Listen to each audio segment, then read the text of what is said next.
To my YouTube channel physics arena. मैं सुरेश कुमार और आज हम डिस्कस करने वाले हैं मूविंग कॉइल गैल्वेनोमीटर। बच्चों, लास्ट वीडियो में मैंने आपको ये बताया था कि एक करंट कैरिंग कॉइल को अगर मैग्नेटिक फील्ड में प्लेस किया जाए तो उस पर टॉर्क लगता है और वो टॉर्क लगने से रोटेट करती है। तो हमें ये समझा कि करंट कैरिंग कॉइल घूम सकती है अगर उसको मैग्नेटिक फील्ड में प्लेस करें। इसी कॉन्सेप्ट के बेसिस पर आज का हमारा टॉपिक है मूविंग कॉइल गैल्वेनोमीटर। बच्चों, गैल्वेनोमीटर होता क्या है? गैल्वेनोमीटर एक ऐसा डिवाइस है, it is a device which measure और डिटेक्ट स्मॉल करंट्स। तो एक ऐसा डिवाइस जो करंट को मेज़र कर सकता है, छोटे करंट्स को, स्मॉल करंट्स को मेज़र कर सकता है या डिटेक्ट कर सकता है, उसे गैल्वेनोमीटर कहते हैं। गैल्वेनोमीटर का जो प्रिंसिपल है, किस सिद्धांत पे ये काम करता है, that is when a current carrying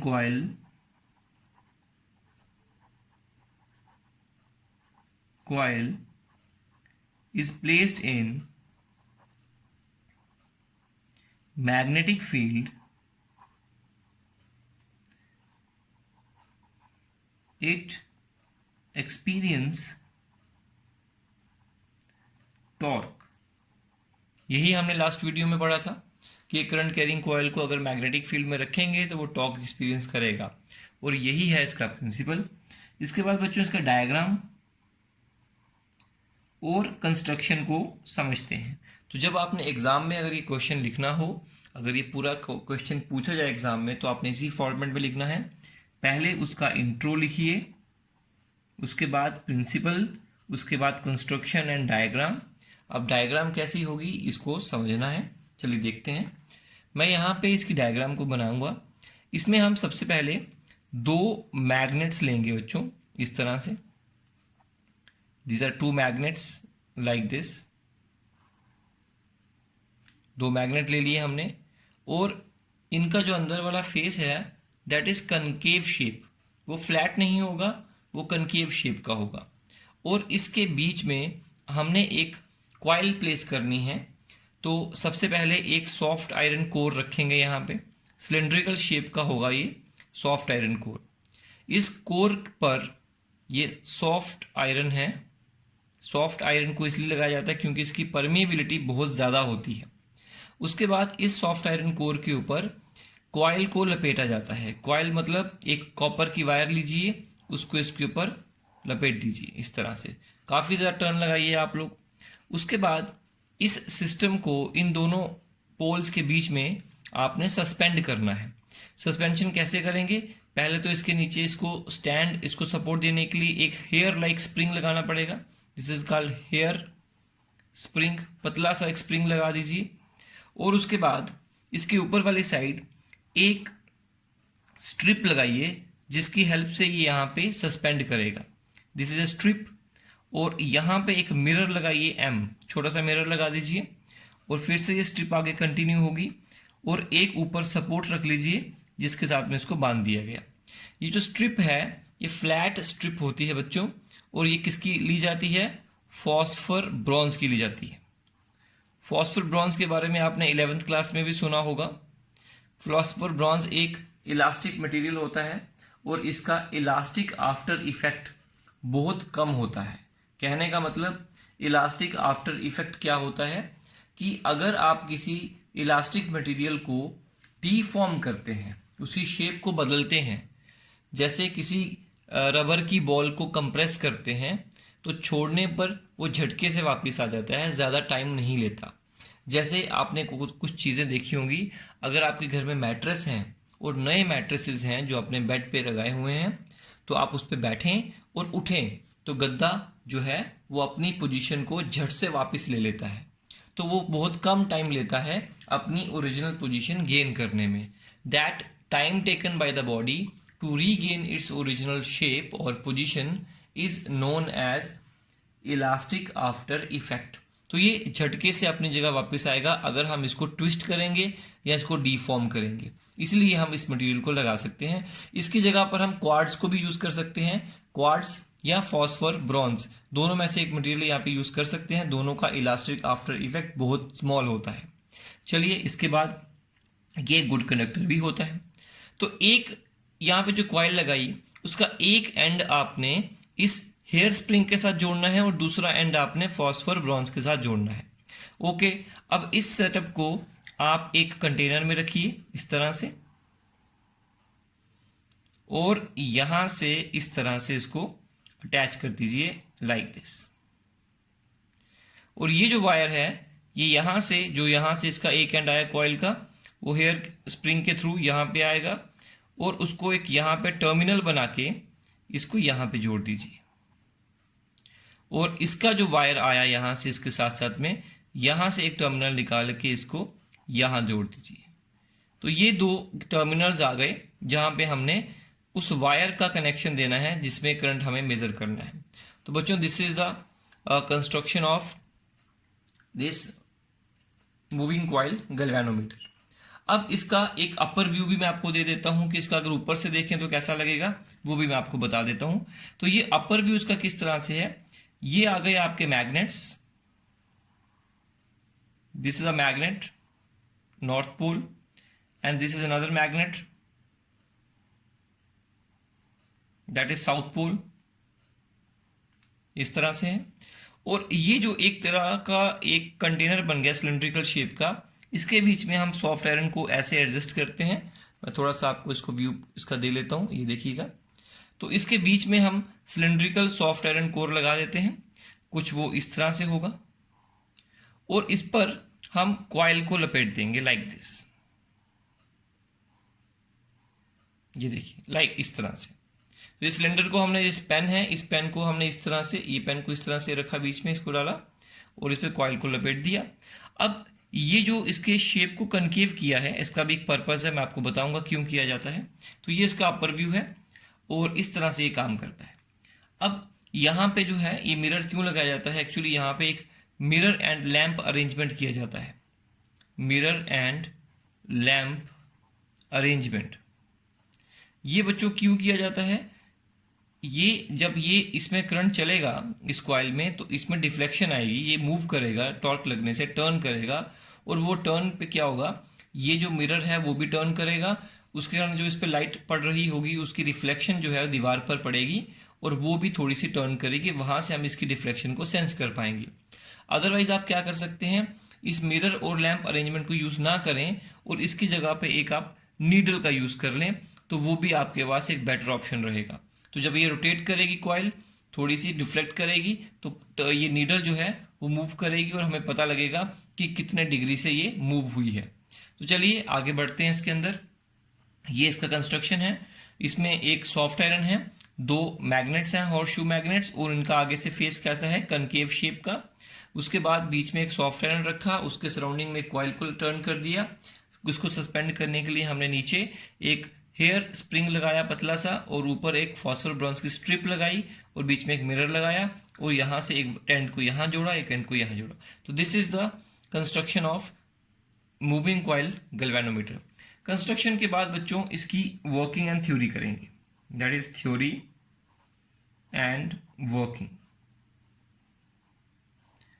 अब देखिए, मान लेते हैं हमारे पास में एक वायर है, वो वायर यहां से आ रही थी, इधर को इस तरह से आ रही थी, और आप क्या करते हैं, आप उसको यहां कनेक्ट कर देते हैं और यहां से वायर को फिर से निकाल लेते हैं। तो ये एक वायर थी, सीधी आ रही थी, आपने काटा और कनेक्शन इसको जोड़ दिए। जब इसको जोड़ दिया तो अब ये इस करंट को जो इसमें फ्लो कर रहा है आई, वो इसको मेजर करेगा। कैसे मेजर करेगा, हमें ये सीखना है। तो देखिएगा, जब करंट यहां से फ्लो करेगा इस तरह से, तो फिर उसके बाद एक कॉइल में करंट फ्लो करेगा और यहां से इसके थ्रू निकलकर यहां से चला जाएगा। तो जब भी हम इसको एक करंट कैरिंग वायर से कनेक्ट करेंगे इस इंस्ट्रूमेंट को, तो इस कॉइल के अंदर करंट फ्लो करेगा। जब कॉइल के अंदर करंट फ्लो हुआ तो उसी टाइम में समय क्या होगा, ये मैग्नेटिक फील्ड में प्लेस किया है, इट विल एक्सपीरियंस टॉर्क, और टॉर्क हो लगने से ये डिफ्लेक्ट करेगा। लेकिन ये पूरा घूम नहीं सकता, क्यों, क्योंकि ऊपर से इसको हमने स्ट्रिप से बांधा हुआ है, तो ये पूरा नहीं घूम सकता। लेकिन हाँ, डिफ्लेक्शन जरूर कर सकता है। जब ये मुड़ेगा बिकॉज ऑफ टॉर्क, टॉर्क किसकी वजह से लगा, इसमें करंट फ्लो कर रहा है और ये मैग्नेटिक फील्ड इस पर टॉर्क लगाएगी, वो टॉर्क से मूव करेगा, टर्न करेगा। टर्न करने से इस फॉस्फर ब्रॉन्ज वाले स्ट्रिप में ट्विस्ट आएंगे। ट्विस्ट आने की वजह से एक टाइम ऐसा आएगा कि ये जो ट्विस्ट है ये मैक्सिमम हो जाएगा और उस समय ना ही ये कॉइल आगे टर्न हो पाएगी ना ही वापस आ पाएगी। आप ये कहीं पे भी कर सकते हैं, आप किसी भी चीज को पकड़ के उसको ट्विस्ट करें, पहले ट्विस्ट हो जाएगी, एक लिमिट तक ट्विस्ट होगी, उसके बाद आगे वो नहीं ट्विस्ट हो सकती।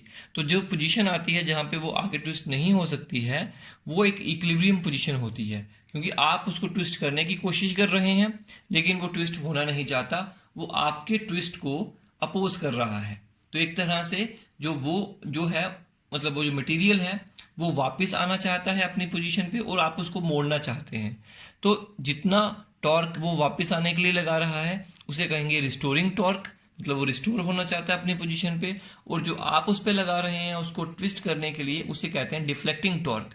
तो एक पोजीशन ऐसी आती है उसको ट्विस्ट करने पर कि वहां पर आके वो रुक जाएगा, ना वो आगे ट्विस्ट हो पाएगा ना ही वापस आएगा। तो उस समय जितना रिस्टोरिंग टॉर्क लगा होगा उस बॉडी के अंदर उतना ही आपका डिफ्लेक्टिंग टॉर्क उस पर होगा, तो वो इक्विलिब्रियम पोजीशन बन जाती है।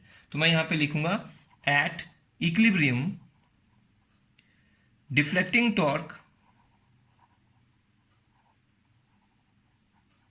Is equal to restoring torque. आप कभी किसी रबर की रॉड ले लीजिए, एक फ्लेक्सिबल रॉड, उसको घुमाइए, ट्विस्ट करिए, छोड़ दीजिए, वो खुद ब खुद अपनी जगह वापस आएगा। वो जो वापस खुद ब खुद आया वो किसकी वजह से आया, उसके अंदर एक रिस्टोरिंग टॉर्क लगता है जिसकी वजह से वापस आता है। तो जो आपने उस पर लगाया था ट्विस्ट करने के लिए उसे कहेंगे डिफ्लेक्टिंग टॉर्क, और जो उसके अंदर से लगा वो उसे कहेंगे रिस्टोरिंग टॉर्क। अब डिफ्लेक्टिंग टॉर्क जो आपने लगाया वो कितना है, कल हमने पढ़ा था NIAB, ये बना, और आगे लिखेंगे कॉस ऑफ थीटा। लेकिन इस केस में देखिए यहां पे जो मैग्नेटिक फील्ड है वो ऐसे निकल रही है, लाइक दिस, ये देखिएगा इस तरह से। तो देखिए बच्चों हर समय ये कॉइल का प्लेन है, मैग्नेटिक फील्ड इसके पैरेलल है, ये देखो इसके साथ 0 डिग्री एंगल बना रही है। जब ये कॉइल थोड़ी सी रोटेट करेगी, टर्न करेगी, मैं आपको ये आइडिया थोड़ा सा इसमें दे सकता हूं। जैसे मान लीजिए ये इसकी कॉइल है, इस तरह से जब ये रोटेट करेगी तब भी इसके मैग्नेटिक फील्ड देखिए पैरेलल होगी। तो इसको कर्व करने का फायदा हमें ये मिला कि जैसे कॉइल रोटेट करेगी तो angle between this coil, plane of this coil and the magnetic field will always remain 0 degree. तो फाइनली थीटा जो है वो 0 डिग्री रहेगा, तो कॉस 0 डिग्री जो होगा वो 1 होगा, बिल्कुल सही। तो NIAB कॉस 0 डिग्री। तो ये जो हमारे पास ये हमने इसको कनकेव शेप का बनाया है, ये क्यों बनाया है, टू अचीव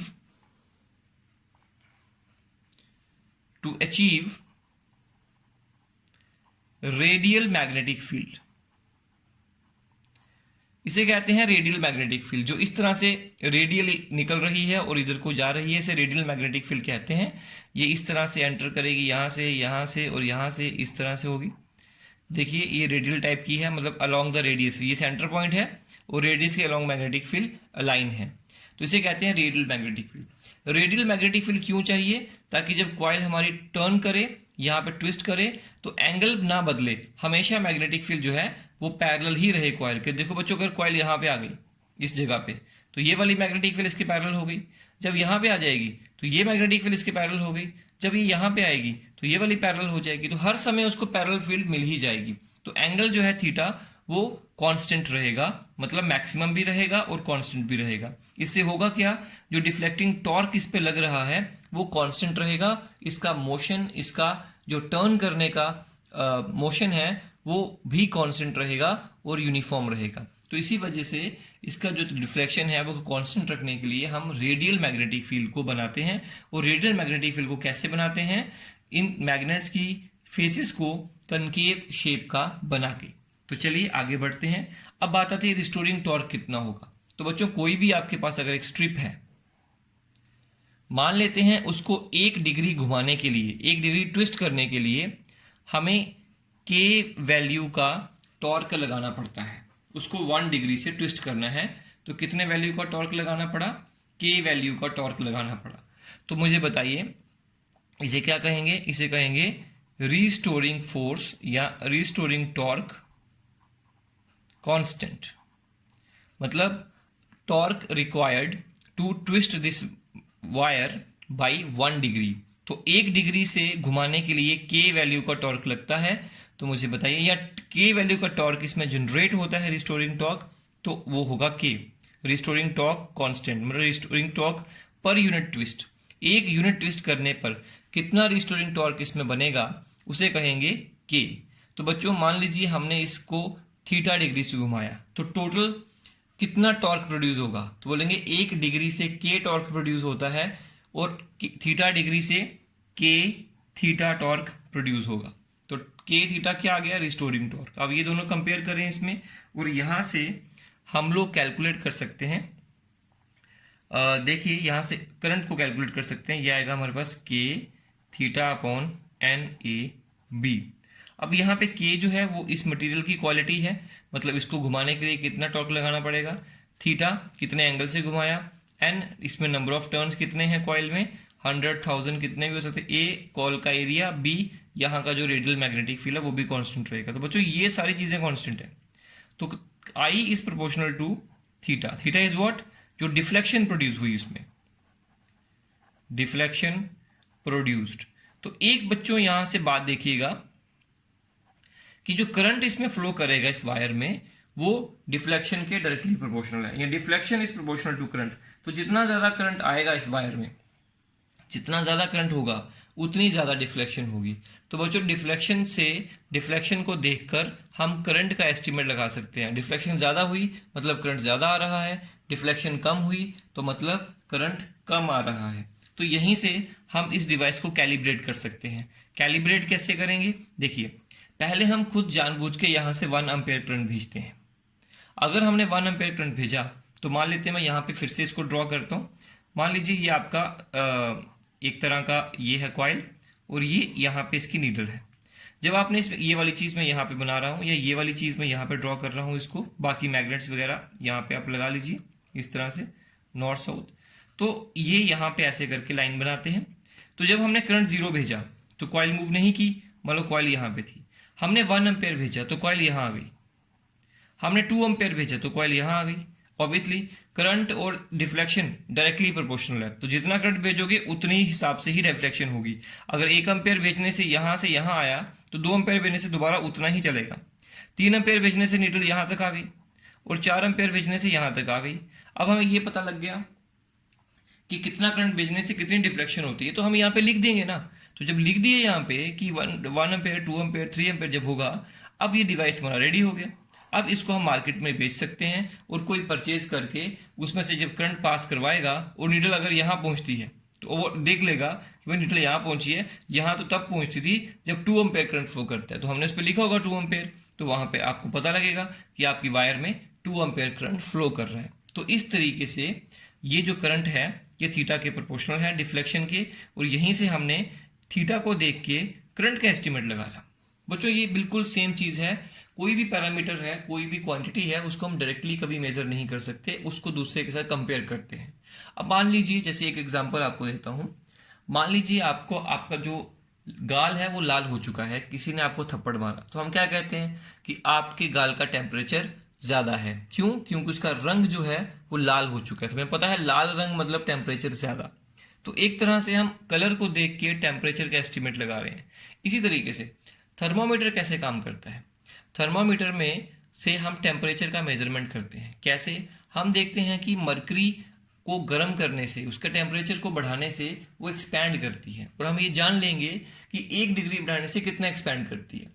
तो हम उसकी एक्सपेंशन को देख के, थर्मोमीटर में मरकरी की एक्सपेंशन को देखकर हम टेम्परेचर का एस्टिमेट लगाते हैं। सिमिलरली यहाँ पर डिफ्लेक्शन को देखकर करंट का एस्टिमेट लगाया जाता है। तो इस तरीके से आपका ये मूविंग कॉइल गैल्वेनोमीटर काम करता है। तो बच्चों इसमें हम और भी इसको बना सकते हैं। देखिए इस चीज को हम लिखेंगे, this implies I equal to G into theta. G जो है इसे कहते हैं गैल्वेनोमीटर कांस्टेंट, गैल्वेनोमीटर कांस्टेंट, और जी का वैल्यू क्या हो गया, जी का वैल्यू हो गया K/NaB। This is the value of G and it is called galvanometer constant. इसके बाद बच्चों